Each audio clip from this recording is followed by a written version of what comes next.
Avvaldan yovvoyi hayvonlar bilan yuzma-yuz duch kelish har doim ham xavfli oqibatlarga olib kelmaydi. Lekin bu doim shunday bo'ladi degani emas. Ayrim hayvonlar inson uchun juda katta xavf tug'dirishi mumkin.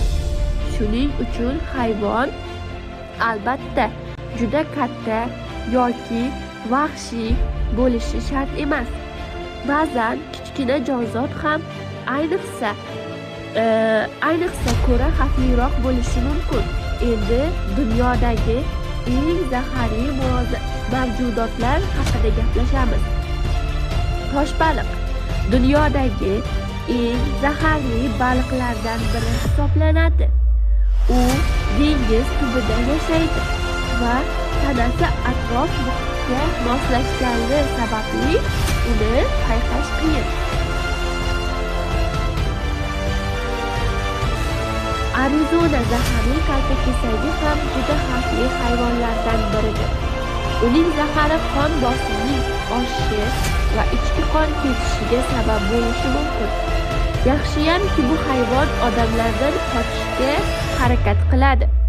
Hindiston qizil chayoni Hindiston hududlarida uchraydi. Uning chaqishi ayniqsa bolalar uchun juda xavfli hisoblanadi. Qora meva o'rgimchagi esa eng zaharli o'rgimchaklardan biridir.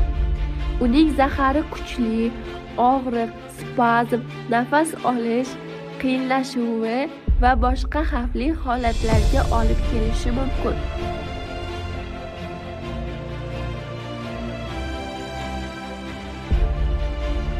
Lurus turdagi chayonning zahri ham juda kuchli. U chaqqanda odam qattiq og'riq sezadi. Ayrim hollarda allergik reaksiyalar kuzatiladi.